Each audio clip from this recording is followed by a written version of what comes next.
Cette conférence va maintenant être enregistrée.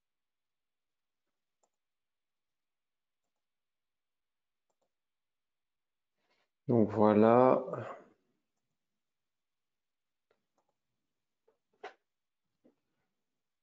Voilà. Donc bonjour à tous. Je vous remercie de participer donc à ce troisième webinaire de la Fédération Forge Fonderie. L'idée, c'est de vous proposer donc des webinaires format assez court, 20 minutes plus quelques minutes d'échange par la suite. Là aujourd'hui, donc je vais vous présenter l'aide à l'embauche des jeunes de 4 000 euros. Donc un webinaire plutôt consacré sur le sujet emploi. Donc, je vais l'animer. Je suis Sergio Darocha, je suis responsable formation de la Fédération Forge Fonderie depuis début 2019, donc ça fait un peu plus d'un an et demi maintenant. Je vous ai laissé mes coordonnées sur la slide. Si vous avez besoin de prendre contact avec moi par la suite, n'hésitez pas, hein, je suis à votre disposition. Donc, tout d'abord, un petit rappel synthétique de la Fédération Forge Fonderie. Donc, la Fédération Forge Fonderie offre à ses adhérents une palette de services assez large. Pour cela, elle a plusieurs domaines d'expertise que je vais vous présenter. Donc, l'environnement, l'hygiène, la sécurité, la digitalisation de l'industrie, la communication par le biais de la revue Forge Fonderie, des sites internet. On est également présent sur les réseaux sociaux, économie et statistiques. Donc, on vous fournit un maximum de chiffres sur Forge Fonderie, mais plus largement encore sur l'industrie. Nous animons également des groupements. Nous faisons aussi des achats en groupe d'énergie matières premières. Nous animons nos territoires avec la présence d'un permanent de la fédération qui se déplace. Nous avons une expertise juridique et fiscale et une expertise emploi-formation. Présentation rapide de l'équipe, donc Wilfried Boyau, directeur général de la fédération, également directeur juridique. Olivier Vasseur, présence auprès des entreprises d'animation de territoire, donc il se déplace vous voir sur le terrain. Guillaume Kozubski, donc relations adhérents et groupements, donc c'est votre point d'entrée de la fédération, il est basé à La Défense. Moi-même pour la formation, Nicolas Créon pour l'environnement, hygiène et sécurité, Heidi Palzer pour la communication. Et sur les services transverses de la fédération, on a Sarah Banissadre pour la comptabilité, services généraux et cotisations, et Evelyne Loba pour l'accueil, le standard et le secrétariat. Voilà pour la présentation rapide de la fédération. On va rentrer dans le vif du sujet. Donc, je vais vous présenter un peu l'aide à l'embauche des jeunes. Donc, le plan de soutien des jeunes, qui s'appelle hashtag un jeune, une solution, a été présenté par le Premier ministre le 23 juillet 2020. Et il comporte une série de mesures pour accompagner l'insertion sociale et professionnelle des jeunes dans un contexte de crise sanitaire et économique. Donc voilà, l'idée c'est vraiment de se dire qu'il faut proposer des mesures assez fortes pour éviter qu'une génération qui rentre sur le marché du travail actuellement se retrouve un peu sur le carreau du fait de cette crise qui impacte fortement les entreprises. Donc l'une de ces mesures vise à favoriser l'embauche des jeunes par l'instauration d'une aide directe à l'employeur permettant de compenser une part du salaire et des cotisations sociales. Donc c'est ce que je vais vous présenter. Les modalités d'entrée en vigueur de l'aide à l'embauche des jeunes de moins de 26 ans sont précisées dans le décret 2020-982 du 5 août 2020. Donc, on a eu quand même un texte qui est sorti assez rapidement suite aux annonces. On a eu, deux semaines pour la publication du texte, mais il y avait quand même des zones d'ombre. Donc, on a pu avoir des précisions suite à la publication d'un question-réponse du ministère du Travail le 29 septembre 2020. Donc, c'était à peu près 2 semaines. Donc, ça nous a permis vraiment d'avoir une bonne vision de cette aide et c'est pour ça que je vous propose ce webinaire aujourd'hui. Donc, les employeurs peuvent demander le bénéfice d'une aide pour l'embauche d'un salarié de moins de 26 ans dont la rémunération est inférieure ou égale à 2 fois le montant horaire du SMIC. Ces conditions s'apprécient à la date de conclusion du contrat. Donc, si le contrat, la rémunération évolue à la suite de sa signature et dépasserait le 2 fois le montant horaire du SMIC, ça n'impacte pas l'aide parce qu'on apprécie uniquement le niveau de rémunération à la date de conclusion du contrat. Donc c'est ce que nous indique le texte. Toutes les entreprises et toutes les associations sans limite de taille peuvent bénéficier de l'aide, donc ça c'est plutôt une bonne nouvelle. Il y a quand même quelques exceptions, mais qui ne vous concernent pas, hein. C'est les établissements publics administratifs, les établissements publics industriels et commerciaux, les sociétés d'économie mixte et les particuliers employeurs qui ne sont pas éligibles à l'aide. Donc, cette aide est attribuée sous réserve que les 7 conditions cumulatives suivantes soient remplies. Donc, voilà, faut cocher 7 cases pour bénéficier de l'aide, hein, c'est un grand chelem. Je vais vous les présenter. Donc, le salarié est embauché en CDI ou CDD d'une durée d'au moins 3 mois. Donc, ça, c'est le minimum, hein. Un CDD de 2 mois n'est pas éligible à l'aide. La date de conclusion du contrat est comprise entre le 1er août et le 31 janvier. Donc, on a une aide qui s'inscrit dans un temps bien défini, 1er août, 31 janvier 2021. L'employeur est à jour de ses obligations déclaratives et de paiement à l'égard de l'administration fiscale et des organismes de recouvrement des cotisations et des contributions de sécurité sociale et d'assurance chômage. Il y a quand même une dérogation, hein, que je vous ai mis, j'ai mis un petit astérix. Je ne vous la présente pas parce qu'on est quand même sur quelque chose d'assez pointu en termes de fiscalité, mais les entreprises qui ont souscrit et respectent un plan d'apurement des cotisations et contributions restant dues, à partir du moment où ils respectent certains critères, peuvent quand même bénéficier de l'aide. Donc là, je vous invite à regarder un petit peu l'astérix si vous êtes dans ce cas-là. Mais voilà, je vous la présente pas parce qu'on est vraiment sur voilà, un point de fiscalité assez pointu. Donc l'employeur ne bénéficie pas d'une autre aide de l'État à l'insertion, à l'accès au retour à l'emploi versé au titre du salarié concerné. Donc si le salarié est bénéficie déjà d'autres aides, il n'y a pas de cumul. À la fin, je vous proposerai un tableau quand même où je vous présenterai un peu les différentes aides et ce qui peut se cumuler ou non. On continue un peu le tour d'horizon des 7 conditions cumulatives. Donc, l'employeur n'a pas procédé depuis le 1er janvier 2020 à un licenciement pour motif économique sur le poste concerné par l'aide. Donc, voilà, si c'est le cas, vous ne bénéficiez pas de l'aide des 4 000 euros. Le salarié ne doit pas avoir appartenu aux effectifs de l'employeur à compter du 1er août 2020 au titre d'un contrat n'ayant pas ouvert droit au bénéfice de l'aide. Donc là, c'était un peu une phrase qui nous a, nous, interpellés parce qu'en fait, on ne la comprenait pas bien. On a très rapidement, au niveau du patronat, sollicité le ministère du Travail pour avoir des précisions concernant cette condition, hein.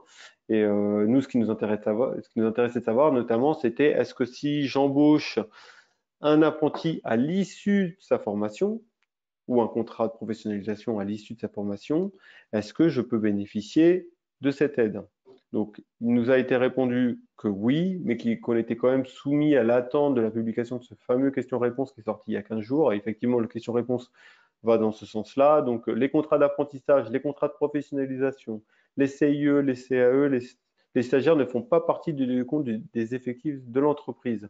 Donc ça a été plutôt une bonne nouvelle, hein. On était assez satisfait. En fait, ce qu'il faut comprendre lorsqu'on lit cette condition, c'est de se dire, si vous avez le 1er août signé un contrat de 2 mois, un CDD de 2 mois, et que vous, par la suite, donc 2 mois après, le 1er octobre, vous souhaitez lui faire signer un CDD de 3 mois ou un CDI, vous ne bénéficierez pas de l'aide parce qu'il est rentré dans les effectifs à partir du 1er août au titre d'un contrat n'ayant pas ouvert le bénéfice de l'aide. Donc, c'est ce qu'il faut comprendre à travers cette condition-là. Donc, dernière condition, le salarié est maintenu dans les effectifs de l'employeur pendant au moins 3 mois à compter du premier jour d'exécution du contrat. Même si vous prenez une personne en CDI, mais que la personne, passée la période d'essai, ne continue pas ou vous mettez un terme à sa période d'essai, vous ne bénéficiez plus de l'aide.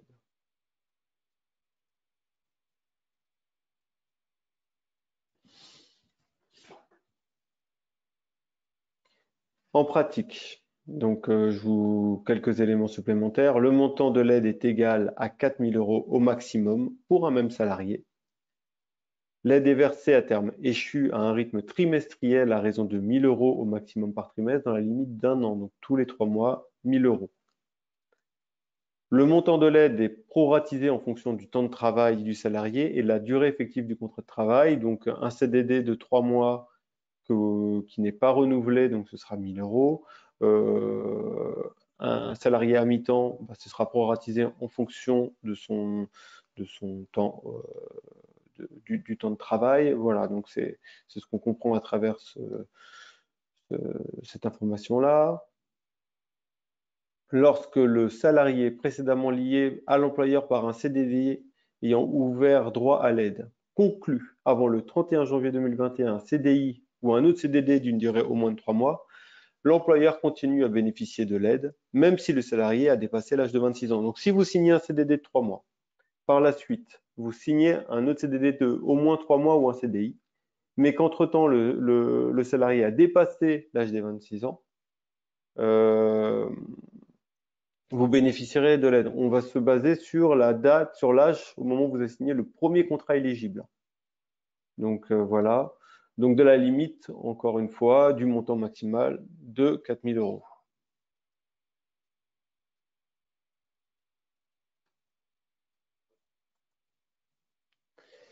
Quelques conditions pour lesquelles l'aide ne sera pas due. Donc, pour les périodes d'absence du salarié qui n'ont pas donné lieu au maintien de la rémunération par l'employeur, l'aide n'est pas due. Également pour les périodes au cours desquelles le salarié est placé en activité partielle et pour les périodes au cours desquelles le salarié est placé en activité réduite pour le maintien de l'emploi, le dispositif ARM.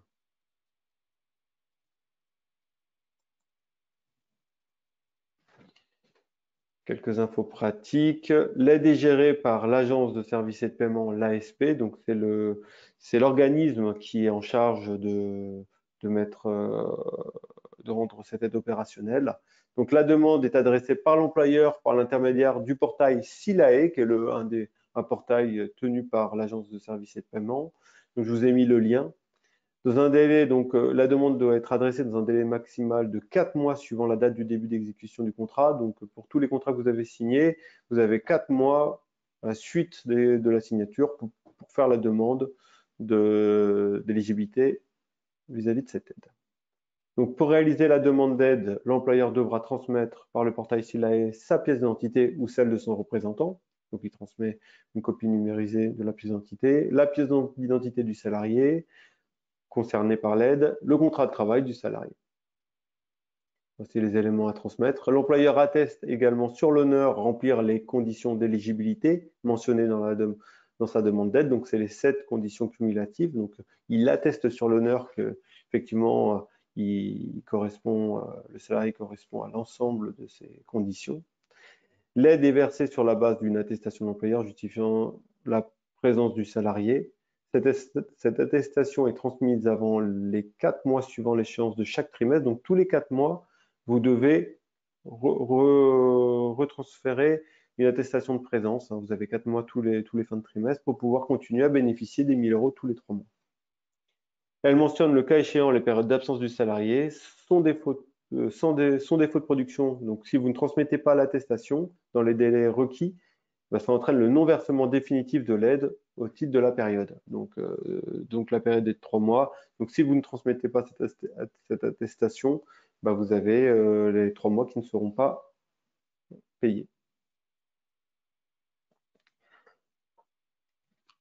En cas de constatation du caractère inexact des déclarations de l'employeur justifiant l'éligibilité de l'aide, donc c'est les conditions cumulatives, la totalité des sommes perçues par l'employeur sont reversées à l'État, ce qui est normal parce que vous n'êtes pas éligible à l'aide. En cas de constatation du caractère inexact des attestations de l'employeur justifiant la présence du salarié, les sommes indûment perçues par l'employeur au titre des trimestres considérés sont reversées à l'État. Donc là, le trimestre, si vous n'avez pas justifié ou vous avez mal justifié de son niveau de présence, là, vous devez rembourser le trimestre au service de l'ASP.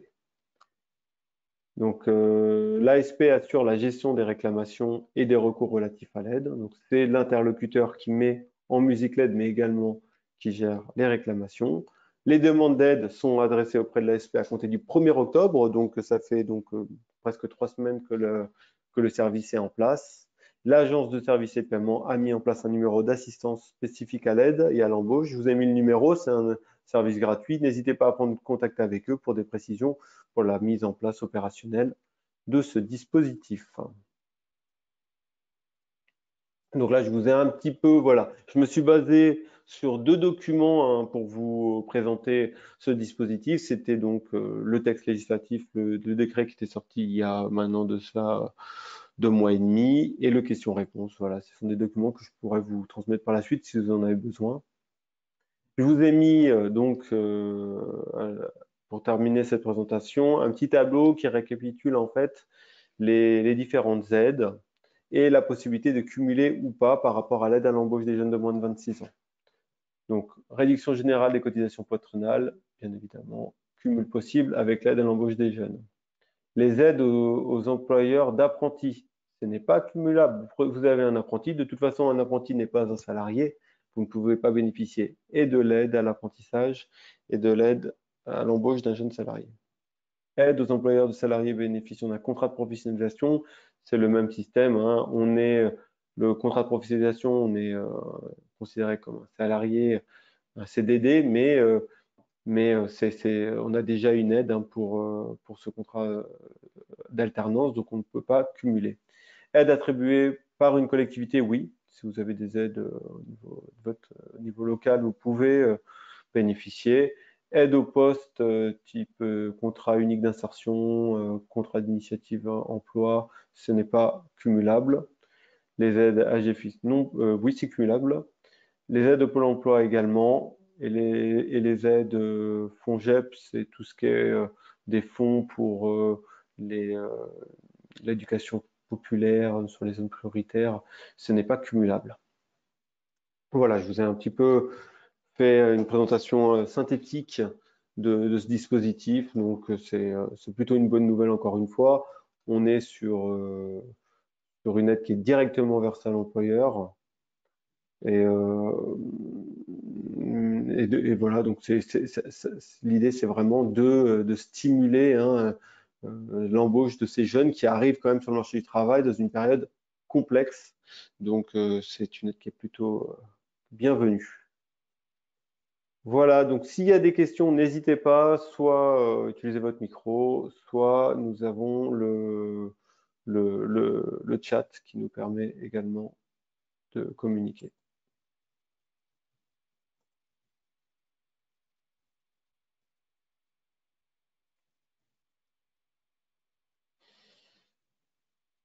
Donc, je pense que ça a été, il n'y a pas de questions, ça a été clair.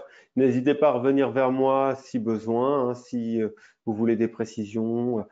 Ce que je vais faire, c'est que je vais continuer un peu cette série, moi, de webinaires rapides, voilà, dans une périodicité à peu près de toutes les 2, 3 semaines, pour vous brosser un petit peu un petit tour d'horizon hein, de l'actuel réglementaire et, entourant l'emploi, la formation. Donc, s'il n'y a pas de questions, bah, écoutez, moi, je vous souhaite une très bonne journée et je vous dis à bientôt voilà, pour faire un point sur l'activité réglementaire. Merci.